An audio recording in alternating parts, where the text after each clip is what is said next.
Yo, yo, yo, yo, yo, yo, yo, Big Kish back up in here. It looks like Prodigy and DMX try to warn us about P. Diddy and his dealings with Jay-Z. They said they got some erased interviews, man. This is wild. Look, Prodigy was on it. Y'all remember? He had the book and everything, exposing everybody, man. Saying the things that go behind closed doors. And now, being as though that we got the Diddy trial, we see everything now. We like, oh, we got to go back to see what's going on. And that's what we here for, y'all. Before we get into that, y'all make sure y'all pick y'all up a copy of Street Dad, Geek Dad, Avoiding the Manufactured Mindset, written by Big Kish. And the link will be in the description for purchase. I appreciate y'all's support. Y'all know I'm like holding y'all. Without further ado, let's get it. A lot of corny, man. A lot of corny rappers, man. I'm just like, yo, man. I could name a list of 100 corny rappers, yo, right now. Mad from New York. Ain't supposed to. Y'all remember when Tekashi 6ix9ine said, yo, it's a lot of rappers that's better than me. It's not about that. Prodigy been talking about this. Be rapping. I mean, who really like these? Who really like these? Tell me. I want to know somebody. Then I met the devil in God's country. You know, and it's not so much who, it's what, you know, what happens. The Hip Hop Task Force was created to watch Sean Puffy Combs, P. Diddy, to watch the artists that was connected with P. Diddy. 3 conversations with the devil. Why would the... And you mean to tell me he choked on an egg? What? Choked on an egg?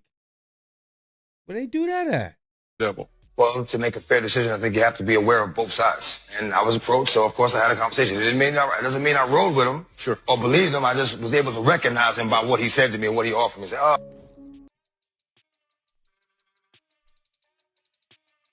Y'all see those signs Beyonce throwing up? Check it out.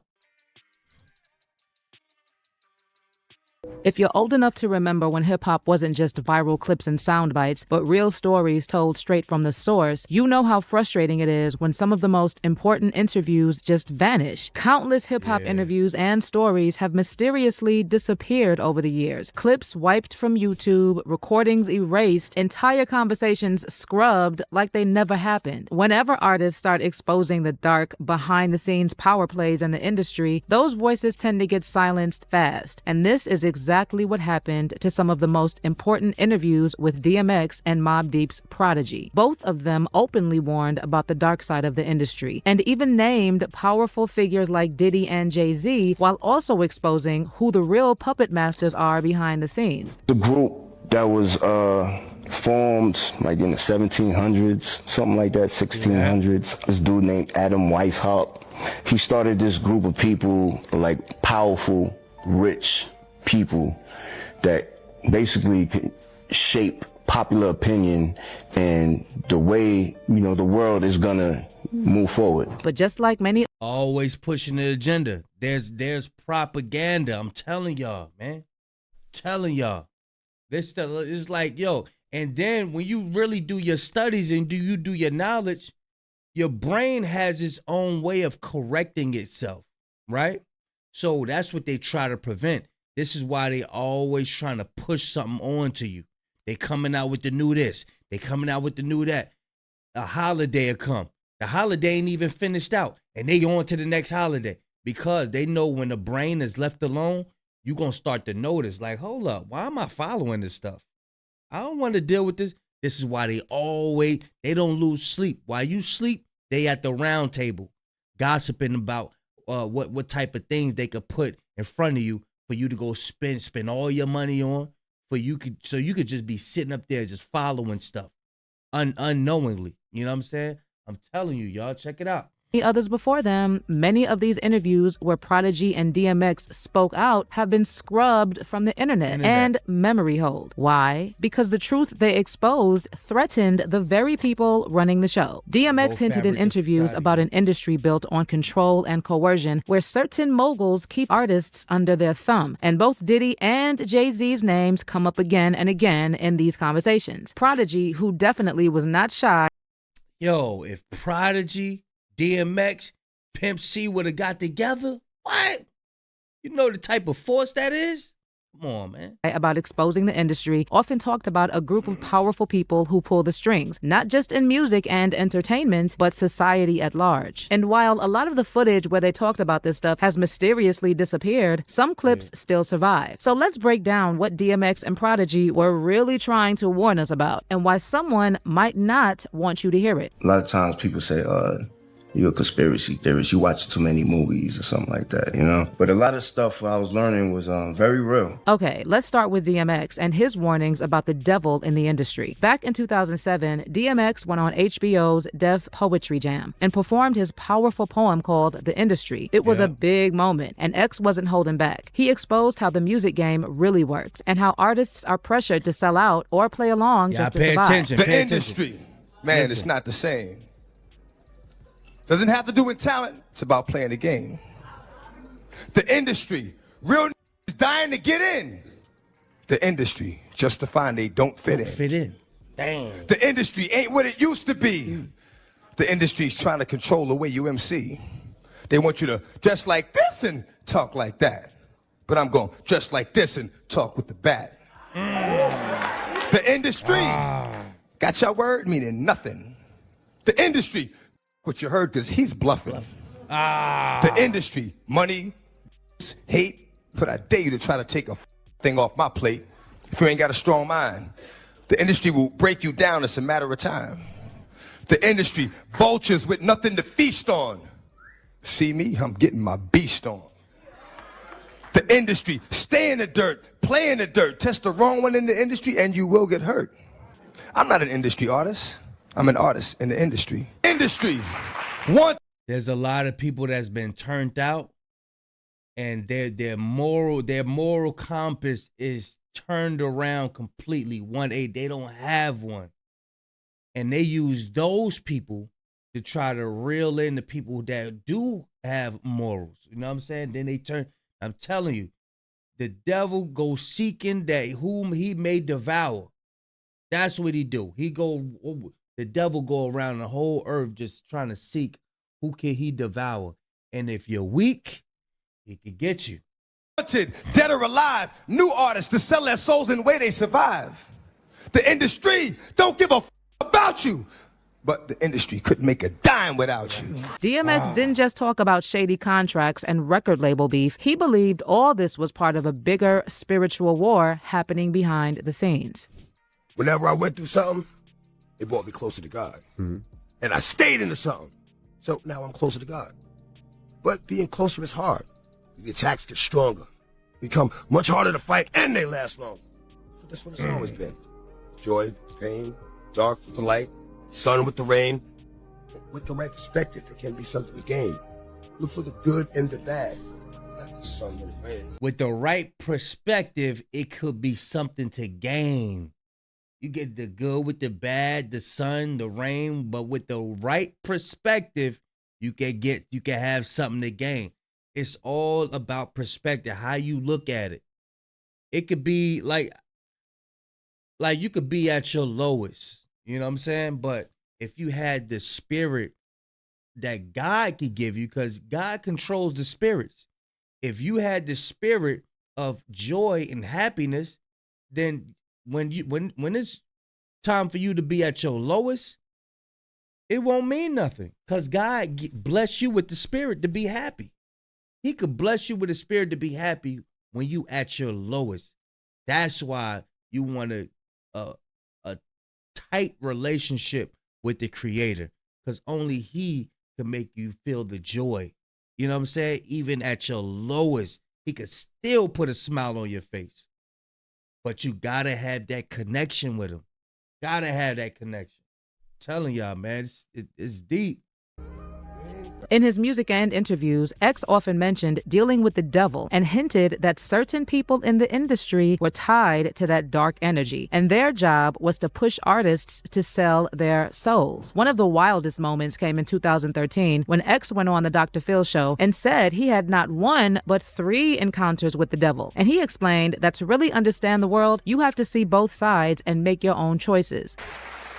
You've had a song on every album, A Conversation with God. Yes. You've had... And a prayer. And a prayer. And I think you've had... Three conversations with the devil. 3 conversations with the devil. Why with the devil? Well, to make a fair decision, I think you have to be aware of both sides. And I was approached, so of course I had a conversation. It doesn't mean I rode with him or believed him. I just was able to recognize him by what he said to me and what he offered me. Say, oh, now I know you are. That's why I stopped talking to him. I've put out 7 albums, but he's only on 3. But this wasn't the first time DMX talked about... I want y'all to see this part right here. I might fast forward because, you know, we reacted to some of this the other day. But I want y'all to see this part right here. Right there. Y'all see that? Crossing paths with the devil. In a 2009 jailhouse interview while serving time in Arizona, he claimed he met the devil in God's country. Now, X didn't name names, but it was clear that whatever happened shook him because he said straight up he'd never go back there again. You let me know. I first came to Arizona, man, and I remember one day coming from the studio at 6 o'clock in the morning and pulling over on the highway. We like 4 cars, you know, just to watch the sunrise. And it was at that point that I fell in love with Arizona. I said, you know what, this has to be God's country. You know, because I'd never seen anything as beautiful as that sunrise. Then I met the devil in God's country. You know, and it's not so much who, it's what, you know, what happens and the things that the devil does. It's not so much a person, even though he acts through people. You know, you can't call one person the devil. Joe Arpaio? You know, you can't call any one person the devil. You can't do that because no one person has enough power to be the devil. You know? And, you know, it's through all these hardships that I realized that, you know what? This is God's country because I met the devil here.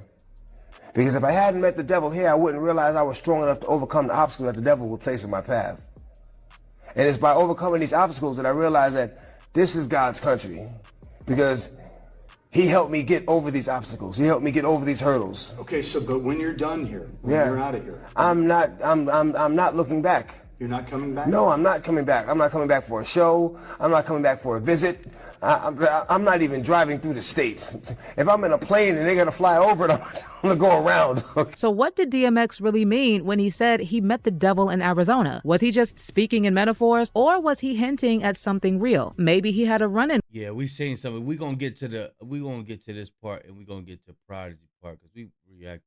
Gust of Jay ran deeper. A big part of it was about who Jay was tied to behind the scenes, namely people like Lyor Cohen, the same guy who openly admitted to pushing substance use culture through artists he signs, even though he knows it's fueling the opioid crisis. A real bad problem, DMX.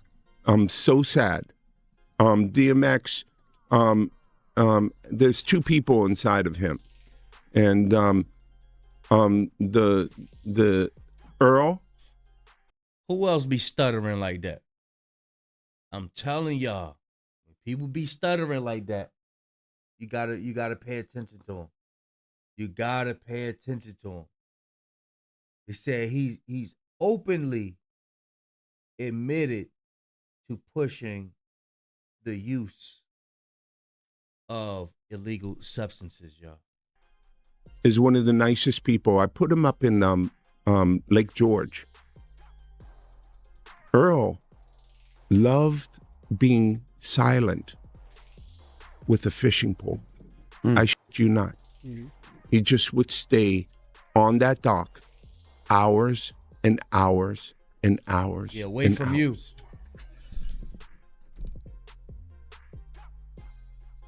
Y'all see that? Yeah, very, very sad. You know. He was meditating. That's what DMX was doing. That's something that people don't do no more. And meditation, that's a form of a praying as well. Meditating, just spending time in that peace, in that quietness. That's very important. You got to get back to that.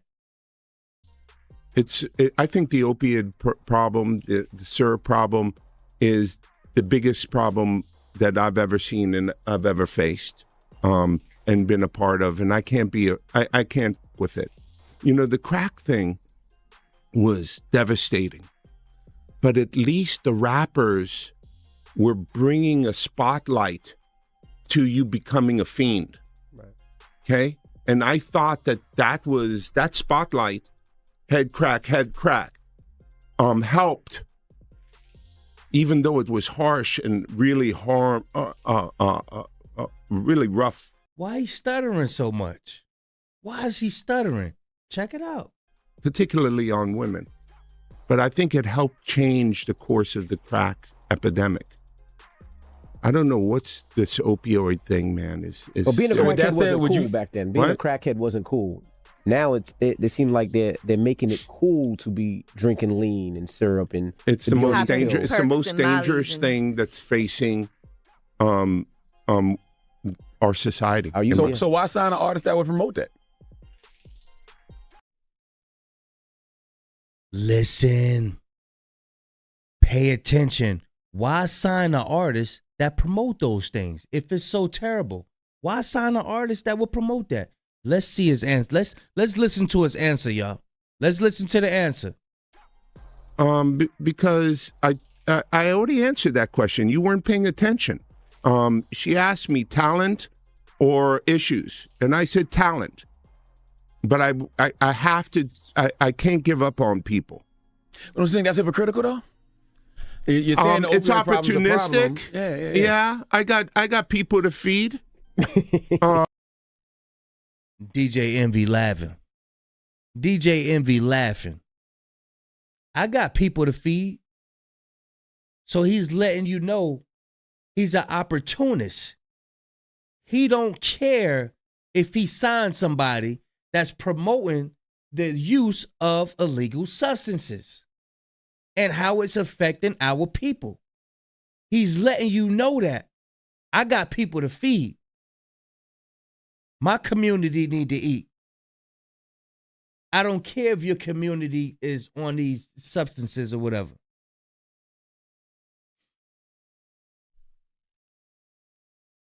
We gotta wake up, y'all. I'm telling you, we gotta wake up.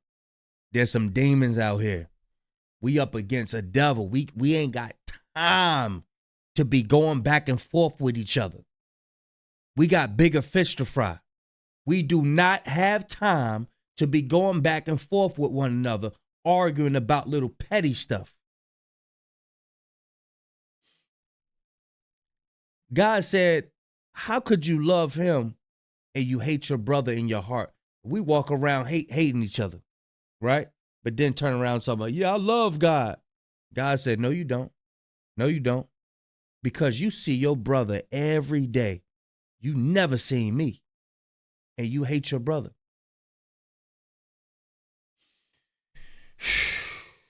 I got a business to run. You're gonna make Dame Dash take this clip and call you a culture vulture.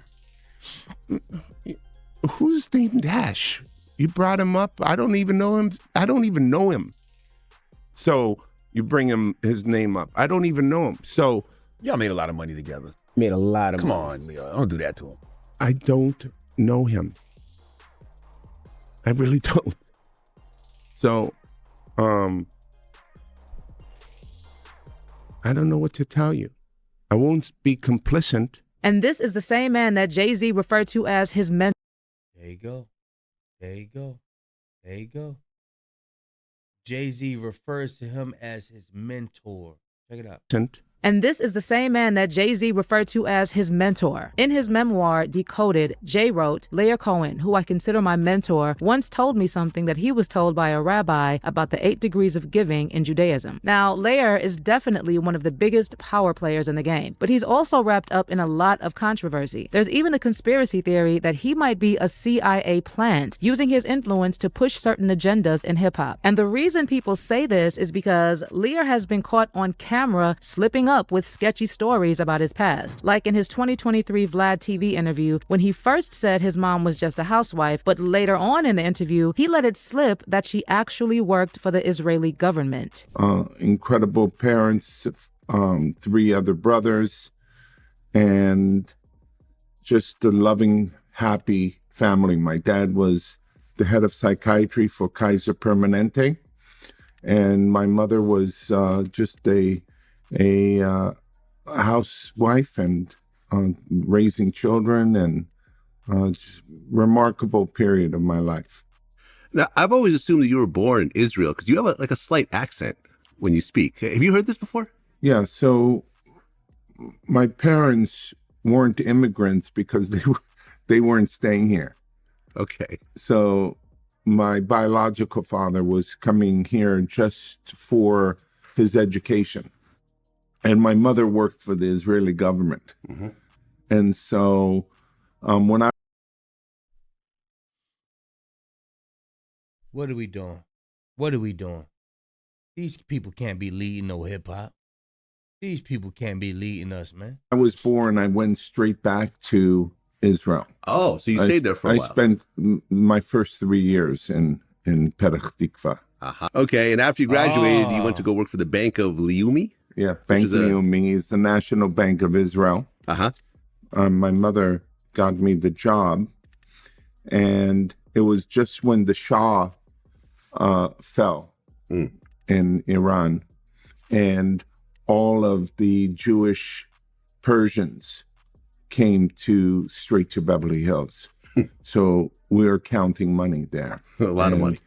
And, you know, I was supposed to be a financial analyst, but I ended up counting money, and I think I was making $14,000 a year. I was miserable. It was a horrible existence, but my mother got me the job. I have a college degree, and so I thought that was the responsible thing for me to do.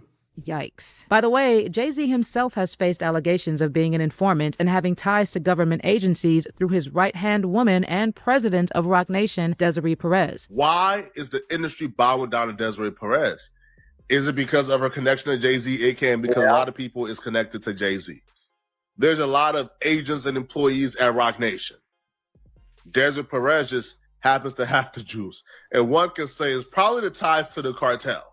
She probably knows how to make the skeletons disappear. Now, going back to Lyor and DMX, let's not forget how Lyor disrespected X after he sadly passed from a suspected OD in 2021. According to Billboard, Lyor referred to X as a gremlin and said, so the race against time was X was a gremlin, reckless, and looking for a wall to crash into. His death is no surprise if you listened to and watched what X was. Now, we all know that DMX faced his own battles, but calling a man who just died a gremlin and basically implying that he had it coming, that's not just disrespectful, it's straight up evil. What's even crazier is that Lyor later claimed he helped DMX's career. But according to the late Irv Gotti, Lyor and Jay-Z actually used to laugh at X, and they never thought he had what it took to make it. First meeting I ever had, I was like, we gotta sign DMX, and they laughed at me. I remember when I left the office, Tina Davis said, she knew what I wanted to sign DMX. She said, if DMX don't sell, your ass is fired.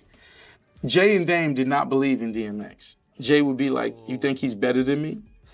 And I'd be like, he's nice just like you. I said, if you... Oh. So this show you that Jay was in secret competition with Jay.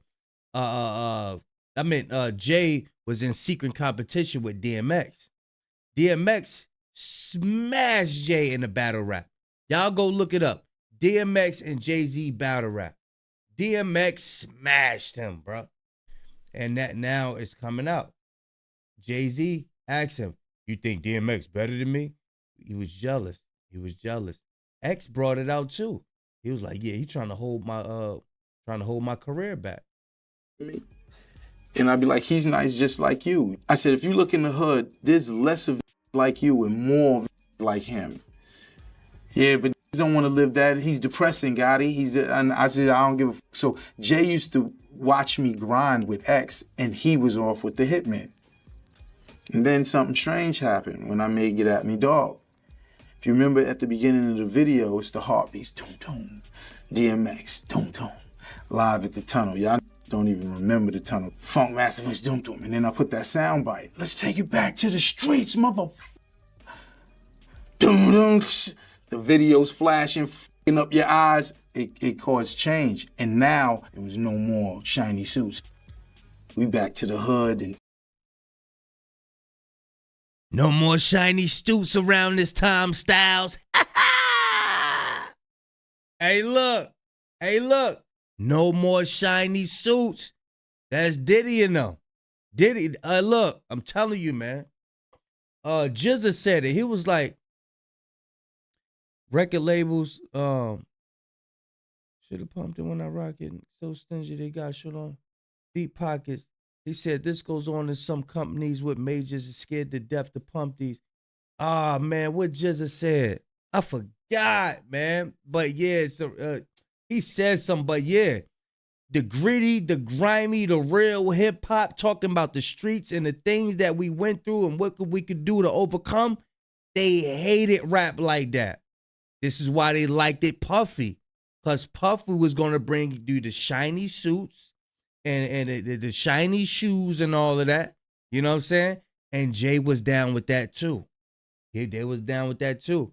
But X was going to bring you back the upliftment of the people. Okay, we're going to get down with the people. We're going to let them know, look, we was gritty and grimy too. But now this is what we got to do to uplift our people. You know what I'm saying? There wasn't no message and all that shiny suit stuff.